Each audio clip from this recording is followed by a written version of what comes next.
When you first passed through with a backpack 21 years ago. No, it's the first 34 years ago. I thought it was magical. I thought it was incredible. The lakes were beautiful. The conical sun hats. The whole thing was romantic for me, and it stuck in my head. It was part of the reason why I came back in 2009 when I was recently divorced and looking to change things up. I was like, I want to go back to Asia, and specifically, I want to go to Vietnam. You know, loving a place isn't the same as living well there. Nobody invited me to this country. I'm here as a guest. It's speaking Vietnamese is the difference between existing and living in a place. You know, I'm not just existing in Vietnam. I live here. I was one of the first foreigners in this country. You know, arriving in Ho Chi Minh City, there were 2 hotels in the whole city. I would go out to eat pho, and 50 people would gather around. Well, so let's start. I'm Evan. Hey, Evan, Hal. Nice to meet you. Welcome to the Cost of Living Abroad pod. Why don't you introduce yourself? Originally from Brooklyn, New York. Cuban American. I lived abroad. I've lived all over the place. I'm one of those people that's had a backpack on since I was 16. I first came to Vietnam in 1991 as a backpacker when Vietnam was just beginning to open up to the outside world. And it was an extraordinary experience. I had a really amazing month traveling through the country at that time. And it sort of always stuck in my head.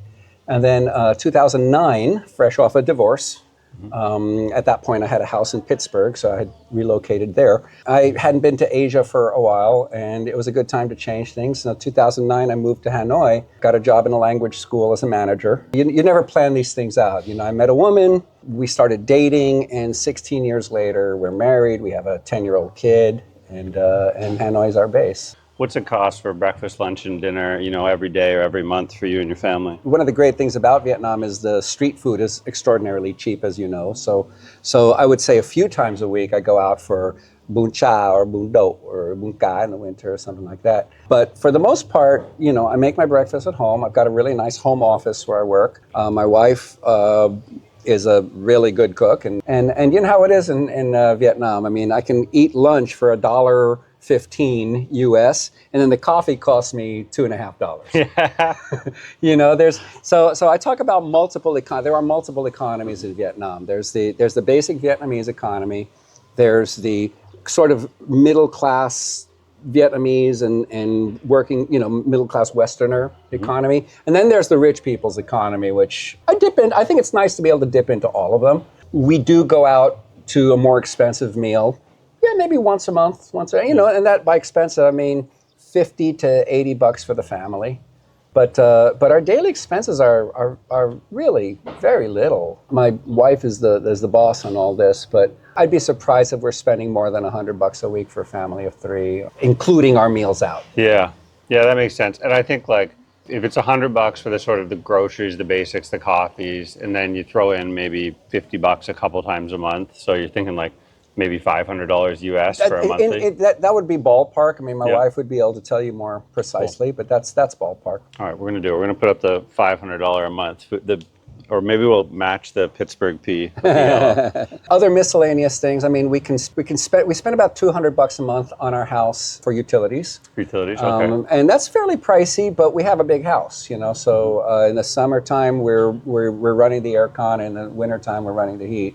Okay, so we're saying like $500 a month for food and bev for a family of 3, maybe $20 for the sort of more news-based or like factual. $200 on utilities. I would include internet in that because internet's very cheap, as you know. Good high speed. I require internet for my work, so I have a dedicated line to my home office, which is separate from what the family uses. I would say that what happens is around, you know, and this is with an elementary school child, around August, we have a big old bucket of money that comes out of our pockets, and that sort of covers the year. He does go to a private school. It's not a super expensive school. It's the Cambridge program at Vin School. Okay. It's a bilingual English and Vietnamese program, so he's getting educated in both. That costs about $6,000-7,000 US per year, which is far less than your average international school. These schools are $20,000 plus a year. We can't. Yeah, absolutely. We're not going to do that. So $500 a month for a good education, bilingual. I mean, I know Vin School. I'm familiar with it. Yeah, That's good. That's a good price, I'd say. I'd say it's fine, and it's less than it's less than as I said, these other schools are often more than what you would even spend on in the U.S. for private schools. Yeah, they're $2,000 or $3,000 US a month, and they're really That's gouging. ridiculous. We're not, So at the moment, I'm still renting a motorbike. It's about $40 a month. It's a gas, but I hardly use it. That's one of the nice things about my lifestyle and being self-employed, working from home. I know you have a house, so we won't really talk about rent, but let's ballpark what it would be. The average in Hanoi, I think, is about 20 million dong for a 3-bedroom. I looked this up on Vimeo, which is 800 US roughly for a 3-bedroom. Okay. Do you think in Tahoe would rent places be sort of similar to that? Are they higher? Are they lower? Well, I don't know apartments other than Time City, so I should preface talk about this. Time City. Is that where you used to live? Yeah, so we own a condo in Time City. Okay. So we actually bought that and I can give you some money around that. We bought that for about 130,000 US bucks. Paid cash because in Vietnam it's not mortgages. People don't finance things like homes. And the rates are very high. Yeah, we just paid cash. We had it from another house sale that I'd owned a house in Pittsburgh. So we paid 130,000 in 2017 or something like that, and it's close to 300,000 already. So in 8 years, it's just an astoundingly good investment. I'd say to ballpark the number though, that cost would be whatever, $1,200 a month for housing or something like that. If we do the total up, we'll say about 2,500. That sounds like the high end. That sounds high. That sounds high. What would you think roughly the comparison to Pittsburgh would be if you were to? Oh, I'm paying less than half, and Pittsburgh is half of New York City. So I mean, Pittsburgh is already one of the cheapest cost of living cities in the U.S. And I would say in Hanoi we're half of what we were paying in Pittsburgh, less than half of what we were paying. Right. We also don't have car insurance, car payments. We don't have health insurance in the same. We don't have the nickel and diming that you get. And then there too, even your basic subscriptions, your utilities. We were paying over $100 on water per month in Pittsburgh. So there's just no comparison. We're living, and we have a higher quality of life all around here in Hanoi. I had some dental surgery too a bunch of years ago. It's just, you see how ridiculous the American insurance system is because, you pay, what do you pay for an MRI in the United States? Like maybe over $1,000. Here it's like, I think it was like $150 to $100 because that's the actual cost of an MRI. It's actual cost. It's so tough too. And this is something that I know aggravates people in the comments. There's certain things that are so baked into your way of thinking. I mean, Canadians are literally, I think, the only people more insured than Americans. And it's really hard to just tell someone, like, I had arthroscopic knee surgery 16 months ago now at the French hospital in Ho Chi Minh City. I happened to have some insurance from work, but it was like my work insurance kicked in $600. I kicked in $600. It was $1,200 all in. And it's like, why would you pay a $200 a month premium? That's a pretty major thing, right? I literally blew out my knee. Ideally, it's a once in a lifetime surgery. Yeah. Let's segue then into your job, your work, your company, because this is something people are always curious about, of course, right? How do you make money living abroad? I'm an instructional designer. What is that? I design instruction, just like it sounds. Basically, I started off as an English teacher in Korea in 1991. I got into content development, writing English language tests and curricula for course books and things like that. Then around 1995, I pivoted into online. And, I've been creating online courseware since 1995, 96. I'm a grandfather in that field. I'm still up to date. I use AI extensively for curriculum development and content development. So my main partnerships are with New York City and London. I'm on the phone. I'm on Zoom all the time with 5 different countries, and that's pretty fun. But basically, the upshot is I do mind my hours. I work about a 40-hour week. I do, I track that. I get paid a salary. Yeah. And so it's not actually contingent on my hours. It's a salary job. I make really good money for Vietnam. Yeah. I make what would be good in the U.S., but it's great in Vietnam. It's great here. So that ends up going into savings. That ends up also really going into travel. Travel probably takes up most of our discretionary income because that's something I want my son to have. I want him to grow up globally. Sort of end of 2012, we went back to the States because I owned a house in Pittsburgh and I wanted to get back to it. And I just missed the States. And also, She wanted to live there. She had never lived in the States. She's, her boyfriend's an American, so let's try it. So we went back there. She got a master's degree. We stayed there a few years. My son was actually born in the U.S. We would have actually come here even faster, except that my son was in school for the school year. So we waited for the end of his third grade school year, and then just hightailed it out. I mean, make this very simple. Every time I've lived in Vietnam, it's gotten longer and longer. Every time I've lived in the States, it's gotten shorter and shorter. With a 9, 8, 10-year-old kid, we don't want to keep moving him back. I think especially as he gets into adolescence, it's more important for him to have his own social circles that aren't so connected to mommy and daddy. We don't want to mess with that. We want him to mature into his own space. And so we had to pick one, and we live so much better here. And it's ridiculous. Here, it really is that it's deeply generationally connected. Absolutely. That, I'm sure you felt the same way when you had a child. You're literally now a part of your family. Oh yeah, absolutely. And Vietnamese don't have the concept of in-law in the same way that we do in the West. I mean, once you're married into the family, you are son, brother, uncle, nephew. It's 100% integration in the family, and it so happens and that carries with it obligations. That certainly means that I have to go to the zo'o, the death anniversaries. I have to do, during Tet, I have to be a good host when the family comes and visit. I frankly love all that stuff. Mm-hmm. I totally embrace it. I try to be as committed to those Vietnamese traditions and family rituals as I can be. And it's easy because I happen to love my family. I think too we should extend on that further. When you're saying you're literally son, brother, mother, you're also talking about Ting Viet, right? You're talking about the language and the pronouns used. Yeah, so that's right. Why don't we segue into the question about over the years, because for you this is maybe a question that goes all the way back to 1991. How has the language barrier affected you? How have you acclimatized, accommodated, learned, incorporated, everything? When I came to Vietnam in 2009, I immediately entered university, Trường Đại học Bách Khoa in Đại Cổ Việt, and I did 2 years of language study. Mm-hmm. Within a couple of months, I also had a Vietnamese girlfriend who spoke excellent English. I mean, we met in an English-speaking company, but she was great because she was like, I speak English all day. When I hang out with my boyfriend, I don't want to speak English anymore. You better speak Vietnamese. So, she pushed me to improve my Tiếng Việt. I read the newspaper, I read things in Vietnamese in order to keep my language skills going.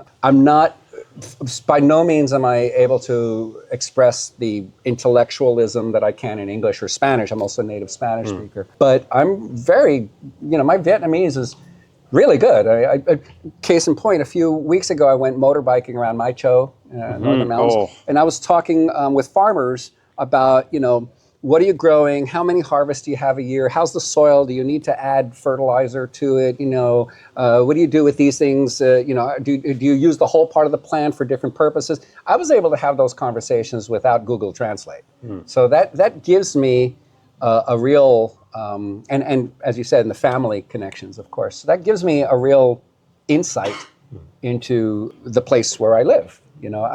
For me, it's speaking Vietnamese is the difference between existing and living in a place. I think that's really important, and I see so many Westerners who don't do that, and I don't get it because to me, it's what there is to do. Learning the language is what there is to do. It's like, what else are you going to do, man? You're going to learn the food, you're going to learn the language, you're going to learn the history, you're going to learn this stuff. And it's such a endlessly fascinating country. So I'm totally boned up on the history and totally boned up on all the different, on modern politics, modern government, stuff like that. I mean, I really this is an important part of living in a place. I experience far fewer barriers, and I think my general comfort level is much higher because I can do everything in Vietnamese. So your love and passion for this place in Hanoi is it's very self-evident, right? I love this place. It comes off of you, the way you speak, your ebullience. But I'm curious, what are the, obviously you clearly do still love America and Pittsburgh because you talk romantically about it as well. Yeah, so let's hear, what are some of the, I don't want to say cons necessarily, it doesn't have to be cons, but what are some of the drawbacks you find as an American living in Hanoi and living in Vietnam? Well, the surface level stuff is the pollution and the traffic. I mean, those are well-known urban problems. They are getting better. I think Vietnam is at a point in its development. It reminds me of Mexico City, another city that I absolutely love. That in the 1980s, I couldn't spend more than 3 days in Mexico City because the air quality was so poor. Well, they, through government policies and through better infrastructure development, they've improved that. Now, you go to Mexico City and it's the air quality is not fantastic, but it's relatively good. It's fine, like any city in the world, basically. And I think Hanoi's just had to go through that as well. And 4 years ago, the air quality was worse than it is today. It's still not great today, but I'm very bullish on where, I think the government knows that it's a problem. They're taking proactive steps, all the electric vehicles, as I mentioned. I think in a few more years, it's going to be much better. So they're also improving the transportation infrastructure. They've been passing laws to control some of the traffic insanity. I think those are all improving those things. So those are the main negatives. And if you have a job that requires you to actually travel, see, I'm very fortunate that I don't have to commute. When I commuted in Hanoi in the past, my stress levels were higher. So I'm very, very conscious of the fact that I've got a luxury there. Those are the main negatives. As far as other negatives, I mean, look, there's certain. I'm not going to talk politics because I take it as nobody invited me to this country. I'm here as a guest. And there are certain things that happen in this country that I have opinions about, but I don't feel it's my standing to voice those opinions. It's the same as if, I'm best friends with you and your family. I go to your house for dinner and your family starts having an argument. I'm not going to interject in that because you all may love me, I may love you, but I don't have standing. I'm not really in the family. And I see my role in Vietnam the same way. I like Vietnam's foreign policy quite a bit. I think that creates a real security for us here. The fact that they're not aligned, they have no military alliances, that no foreign bases on Vietnamese soil, and as the world is bifurcating, I think this is a good place to be. But there's other things that happen in Vietnam that, the corruption doesn't hit me every day, but once in a while, you just have to grit your teeth and bear with it. I think 99% of look, Vietnam suffers from over-tourism. That's just one of the huge places like Hoi An, which used to be wonderful, are intolerable to me. At Ha Giang Loop, forget about that. What, you want to be part of a motorcycle gang that destroys every small village you ride into? No. So what ends up happening is you have 90-something% of all travelers to Vietnam that do the same goddamn trip. They start in Saigon, maybe they do the Ho Chi Minh, maybe they do the Mekong Delta, they do the Cu Chi tunnels, maybe they'll do Nha Trang, they'll do Hoi An, then they'll do Hue, they'll bypass Da Nang. Then they'll go Hanoi, they'll only stay in the old quarter, then they'll go to Ha Long Bay, maybe Sapa, maybe Ha Giang Loop, and they'll leave, and they're like, oh, I got scammed, and it was that's because you spent 6 weeks in Cancun. Yeah, Niagara Falls, right? Yeah, right? Yeah, it's like, what the hell? You went to the tourist shops, and people scammed you. What a shock. Same thing with Da Nang. There's whole sections of Da Nang that I don't go to very much because you go to a restaurant and they don't even have Vietnamese language menus, man. No. Well, it's all for the foreigners. It's literally, in literal parlance, is called An Tung Tourist Walking District, and it was a pile of sand 12 years ago or something, right? And so this idea that like the sort of beachside ocean part of Da Nang is going to be over touristy, it's like, well, what else? Not, like in a real literal way. But it's like there's My Khe and there's that whole area, which is Yeah. also touristed, but it still is, that's also Vietnamese tourists go there. Yeah, it's humbling. Vietnamese is humbling. Humbling, that's right. Yeah. Humbling is the word. Yeah. Yeah, I do agree with you though. Hoi An is a special kind of thing. Getting back to you talked about people ask you to talk about the tourist scams, and I'm like, yes, tourist scam. If you are simply going from tourist place to tourist place to tourist place to tourist place, if everything you see in Vietnam is that industry, Yeah. and especially at a time when that industry has itself been pushed beyond its capacities, it's over touristed, and I think you need to balance a trip to Vietnam. You need to balance. Okay, fine, go to Vietnam, go to Hoi An. But then why don't you go up to Hue and actually get on a bicycle and just bicycle by yourself around the... That's a great segue. Why don't you talk and tell anyone watching about Howl on Earth and your own creative process and your videos? Because, I mean, I love them. I can't remember which one I saw first. I think I saw Is it the first video on your channel where you where I return come to where I return you return to Vietnam? I love that. I love that video. It felt Yeah, I very love it true. too. It felt very true to me, you know. Yeah, it comes off, man. Tell us about that. The process, your process of making videos, of creating, of telling stories. Well, I mean, it's changing.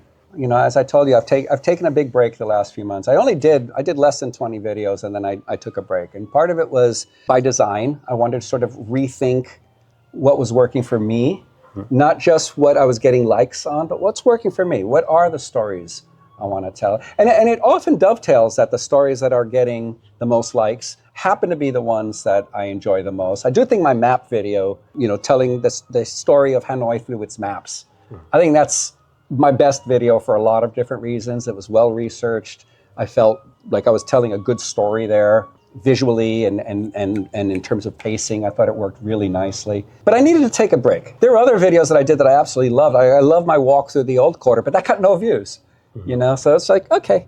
So I had to take a break and kind of go like, well, what's my motivation? What's, you know, am I doing this because I want likes? I want that dopamine hit of, you know, oh, people love me, you know? Or am I really just finding a way to process living in Vietnam and put that back out there? And I'm realizing more and more, you know, when I started doing the videos, I was also very influenced by sort of these Sam and Victor in Hong Kong aesthetic vids, you know, beautiful. What they do is gorgeous. I love their stuff, and I thought, oh, you know what? I can really do this silent video, well, you know, well paced with good music. That's great for them. It's not who I am. I'm a talker. I mean, you've comes across very obviously, and I've got opinions.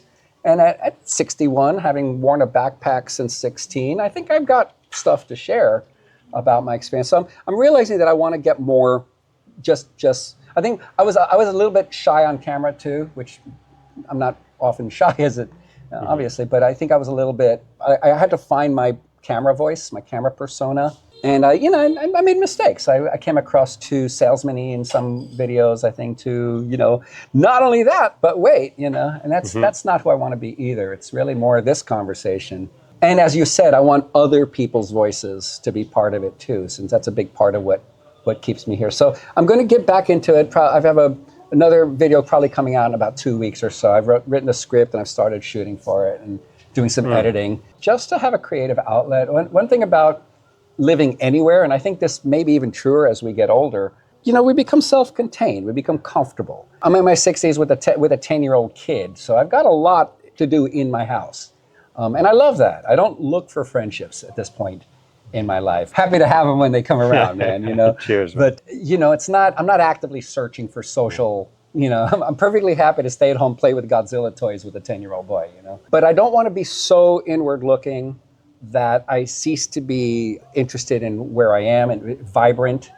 And I think that a big part of YouTube for me about Hal on Earth and the direction I want to take it is simply to continue to force me outside of myself, continue to force me into Vietnam, push my language skills too, because I like being able to talk with people in Vietnamese. And I'd like to get more of that on camera, get more Vietnamese people's stories on camera. I mean, I feel if we can have ESP, even though we've just met, that's literally what I was just thinking. As we've been talking more and more, and I've been sort of getting to know you more, the thing that is just like lightning in my head is like, oh, I want to see you talking to Vietnamese people. I want to see you actually living and being part of this culture. Like that to me is the appeal. And you know, whatever format that's in, whether that's interview formats or like vlogging with local people formats. A lot of the sort of Ho Chi Minh vloggers do food, and what Phuc did was Chad Kubanoff. And Max, whatever, Max, and all those guys. The sort of, and in some extent, Sunnyside and his best ever food review thing, which is now a television show. I like Sunny. He's terrific, man. He's a heavy hitter, man. He is, man. But I meant even on screen, he's, you know, he'll play up like, oh my God, we're eating worms. Yeah. But actually, then he'll say, you know, in the West, we have a very limited concept of what protein is. For sure. And here, you know, if you get over that and you see what people have been doing for thousands, so he really does ultimately accept, is very accepting of these. Yeah, for sure. Things, and it's cliche to say, but it's also real. I mean, he talks the talk, he walks the walks, right? And that's why I think ultimately the success. So the way I've really had YouTube success, if I've had any success, is to see something and think, oh, that works, like classic business idea, but I can do it better. Max, on the other hand, speaks Vietnamese fluently, very well. And the Max McFarlane. Mac McFarlane. Mac Sorry, McFarlane. Mac, not Max. Mac. Does he? Mac McFarlane's Vietnamese is excellent. Yeah. But he does it to bring people into the food experience, into what he's doing. And I think he does a marvelous job with Yeah, that. Whereas I'm sad that he's not in Vietnam anymore. Okay, so let's get back a little bit and bring it into some Viet suggestions. I think your particular perspective, really being Hanoi based, and the thing you hear on YouTube these days is definitely not come to Vietnam, come live in Hanoi, which is fascinating because I remember about maybe 2015, 2016, I was still an avid watcher and lover of YouTube then. And that actually was what you were hearing then. You were hearing, come live on Chuk Bak Lake for $200 a month and teach English in Hanoi and you have an incredible life. And that's one of the first, at the time I was really spending more time in China and I'd never been here. But I remember that was the first sort of thing I heard. And I think now, so where I am in Da Nang is this sort of like, oh, everybody makes Da Nang videos, do something else. And it's like, well, I actually live in Da Nang. Yeah, you actually live I there. live here now, so this is the thing I'm going to do right now until elsewhere. What would you say to someone, it doesn't have to be encouraging, but just what would be the advice to someone watching this video who's like, oh, maybe I should try living in Hanoi and not in a beach city and not in a whatever? Try it. I mean, it's like the advice I would give for anything. Don't make a permanent move sight unseen. That's kind of risky. But come and check it out. Look, there are, like any city of 8-9 million people, there are many types of lives to be lived. You can live an entirely, as you said, live on Chuk Bak and teach English and have your entire social scene be 20-year-old expats. English-speaking expats. Brits, Canadians, Americans, Australians, and that's one life to live. I know plenty of people who live that life. You can have a different life. You can go do Vietnamese language lessons. You can make Vietnamese, or you can go out of your way to make Vietnamese friends. You can go find something about the country that interests you. It could be Vietnamese cuisine. It could be Vietnamese history, Vietnamese art, Vietnamese literature. It's a fascinating literary tradition this country does. And so find a research thread that pulls you, and that's going to push you in a different direction. Obviously, if you end up having a relationship with a Vietnamese person, whether it be a romantic relationship or just a very close friendship, you're allowed to fall in love with people, by the way. That's part of travel. Be very open to that happening. And if it happens with a Vietnamese person, then marvelous. You just follow what that thread leads you. So I can't say that moving to Hanoi is a single experience, because it's not. If you live in Ngọc Hà, or you live in Hai Ba Trung, or you live in Hoang Kiem, or you live in Ho Tây, or all of these places are also going to change your experience. I avoided Tay Ho for 15 years. I didn't want to live in the giant expat community. It so happens that I'm loving it now, surprising to me. But the Tay Ho that I live in is probably very different from some of my neighbors, because I don't know a lot of my Western neighbors. I have some Russian friends I've made, oddly enough. And then I speak to my Vietnamese neighbors primarily. And that's a very different, even though I'm in Tay Ho, it's a different Tay Ho. So make it, find what your niche is, or your niche, however you want to pronounce it, and give it a go. See, there's nothing wrong with putting your stuff in storage and checking something out. It's just a few months. It'll change you. Even if all it does is reinforce there's no place like home. Click your heels 3 times and there you are. That's all right. Your life will be informed by having had that experience. So when you first passed through with a backpack 21 years ago? No, it's the first 34 years ago. Sorry, 34 years ago. Was my first time in Vietnam. Yeah, 91 is 34 years ago. 34 years ago was my first trip to Vietnam. What was the first sort of hint of love? Was it love at first sight? It was, man. Vietnam blew me away when I first came here. I was already a very experienced traveler, and these were the experiences I wanted. I wanted to be where people were. I was one of the first foreigners in this country. Arriving in Ho Chi Minh City, there were 2 hotels in the whole city where foreigners were allowed to stay. I would go out to eat pho, and 50 people would gather around to watch me eat pho, because they hadn't seen a white person eating pho, either since the Americans had left, or maybe they'd seen a Russian once or twice, or they just were young enough to not have ever seen it. And it was wild, man. It was absolutely wild. I thought the country was beautiful. I thought the food was great. I got sick like crazy because the hygiene was not what it is now. By the way, eat street food. not eating street food in Vietnam is like going to Paris and not eating at a bakery. Don't do that. How did you get around then? I mean, I can't even, I've heard stories from my wife and her family, but what was it like in Saigon in 1991? Quieter. You didn't have cars and motorbikes. You had bicycles, occasional Russian Lada automobile or a Volvo of all things or something weird like that would come through. For the most part, it was bicycles, walked a lot. Did rent a motorbike, a Russian Mokrba motorbike, and took that into the Mekong Delta. Traveled around there for about a week, all the different Mekong Delta towns, and went up the coast by public transport. By the way, I wasn't technically supposed to do that. I was supposed to be on a tour. Vietnam wasn't really open to independent travelers, but I did it anyway, and made it all the way to Hanoi. Full-on dysentery the first time I saw Hanoi. I came in. It was a gray morning coming in on an overnight train. I spent the first 2 days over one of these squat toilets. You remember those guys? But it was magical. The old quarter, you could hear the leaves through the trees. And I thought it was like this.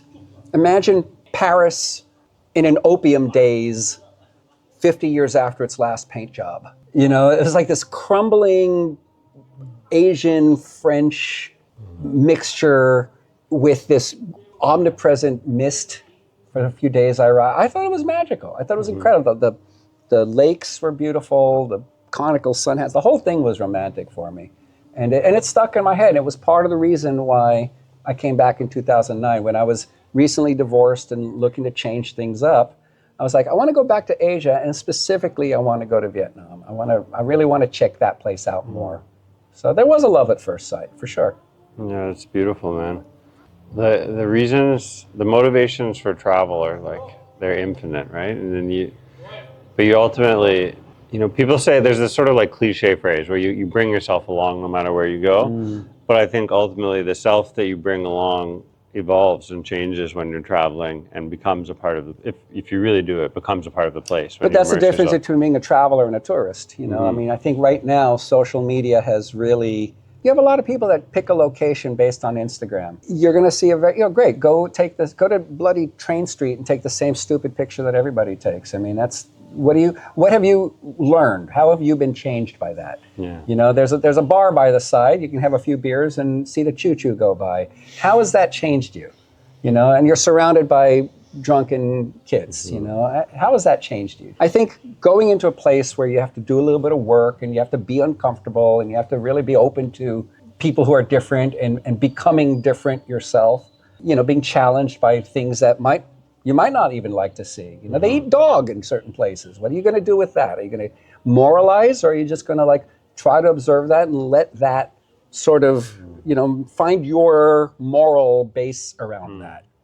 I don't eat dog. I have my own things around it, but when I see that, I don't have the same reactions that, I think after living here, you just kind of get, your morality becomes affected. And I think that to me is what's exciting. And I fell in love with this part of the world with geography, with geology, before I culturally immersed. And so when I first started coming to northern Vietnam, I literally knew and recognized and felt the landscape because I had seen it around Gui Lien and Yunnan and southern China, and it's the same limestone karst, right? It's the same rock, it's the same stone. Da Nang's airport's not at capacity, right? So the expectation is that more and more people are going to come, and if that doesn't work out, the Vin Group and everyone else, they've lost money, right? So that's going to work out. I mean, it's. Just look at the pace of Da Nang's growth. 1975, 250,000 people living there. Now it's 1.1, 1.2, something like that.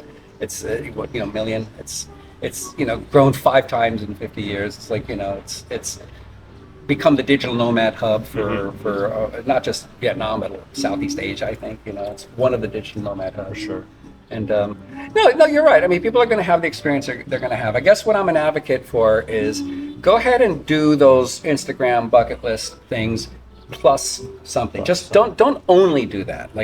Do something that you didn't expect to do when you first got here. Go suddenly hear about some village. Somebody talks to you about some village that you never bloody heard of. Go there. Never mind the fact that you don't speak Vietnamese or that you've never heard about it. Yeah, it's a safe country, man. It's a very safe country. Yes. You're not going to get, there's no violence. There's no, I mean, for women traveling around, it's a very respectful country for female travelers as well. And just shake it up a little bit, get off that same trip that 99% of the foreigners take and just do one spur. And see what that does. And maybe my advice is bad. Maybe you find I didn't really like that. I want to go back to, where everybody else is doing. But you had that. You at least got that little check-in with reality. And it's more a matter of there's so much here. It's such a deep country that try to get a taste of that.